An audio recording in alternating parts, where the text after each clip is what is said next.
مومن کا ہتھیار۔ بسم اللہ الرحمن الرحیم۔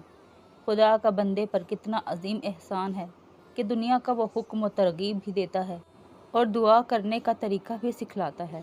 بے شک وہ رب حقیقی بھی ہے اور اصلی کریم بھی۔ اس کے کرم کے کیا ٹھکانے، تو جو چاہے تو اٹھے سینہ سحراب سے سحاب۔ تیری رحمت کی کوئی حد ہے نہ حساب۔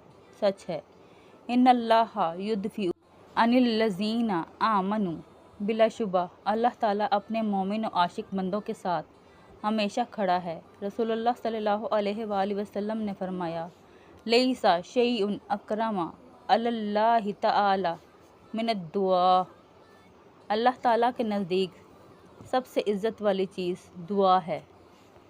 راکم ستور نے دعا کے موضوع پر اس لیے قلم اٹھایا کہ در حقیقت ہم اور ہماری قوم اس کے اہتمام و التزام سے دن بدن بیزار ہوتی جا رہی ہے۔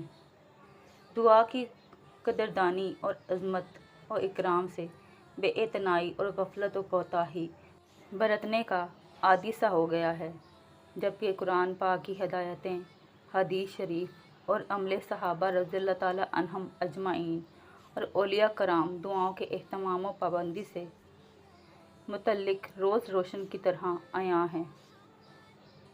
نبی کریم صلی اللہ علیہ وآلہ وسلم نے صحابہ کرام کو ہمیشہ اس بات کی تاکید فرمائی کہ ہر چیز اللہ تعالیٰ سے مانگو، یہاں تک کہ نمک کی ڈلی بھی اللہ ہی سے مانگو، کیونکہ اللہ تعالیٰ دعا کرنے والے بندے سے محبت فرماتے ہیں اور نہ کرنے والے سے ناراض ہوتے ہیں۔